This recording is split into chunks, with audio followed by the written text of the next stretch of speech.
Do you like this move for the Mets? Absolutely. I've been on this exact show saying that I thought he would get about this much money, $13 million. He would be a good buy low candidate. This makes sense for the Mets. I think Sevy's going to be a pretty good pitcher this year if he can make some adjustments.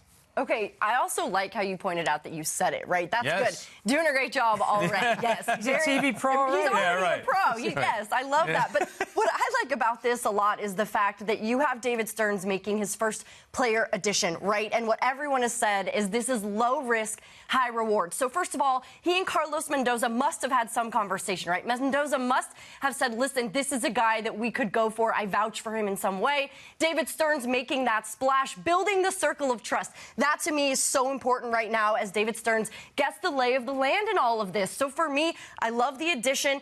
And the worst thing that's going to happen is that it doesn't work out. And he got to spend a little bit of money, something he's not used to. The best thing is that Sevy eats some innings and maybe gets his groove back. Yeah, a one-year deal, you know, you can't go on for. The money is basically insignificant to Steve Cohen, so why not?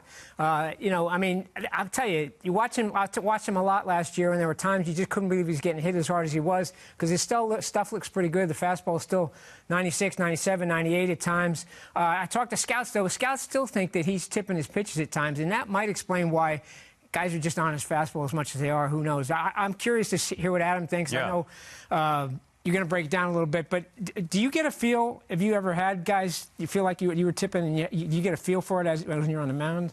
Well, the teams are pretty good nowadays of kind of like slipping you a little sheet in your locker that kind of shows you, hey, on fastballs you're doing this, on sliders you're doing that, so you can kind of keep your nose clean. But there's certain guys that develop habits over time that are just really hard to break. I know Sevy was one of those guys that had a notable tip for a while, like the whole league knew about it. So it's just one of those things. He kind of is aware of it, and if he can just keep that clean, that's one less thing to worry about. And last year, Adam, was the aberration for Severino. What was different about him last season? Yeah, when I dove into Sevy's numbers this year, a couple things jumped out for me. For one, his fastball got hit a lot harder and his slider got hit a lot harder, but for me the reason is the shape of his fastball has shifted a little bit. He's lost about an inch of rise on his fastball. Why is that significant? Because if he had his old shape, a lot of times guys would be slicing underneath the ball, popping them up. Instead, they're making that solid contact. So that's the first thing with the fastball. And the second thing with the slider is he was throwing it in the upper 80s. Now it's more in the mid 80s. So when he throws those borderline pitches, there's a little more reaction time there for the hitter to make swing decisions against him. That kind of pushes him into the middle of the plate a little more than guys would want to be.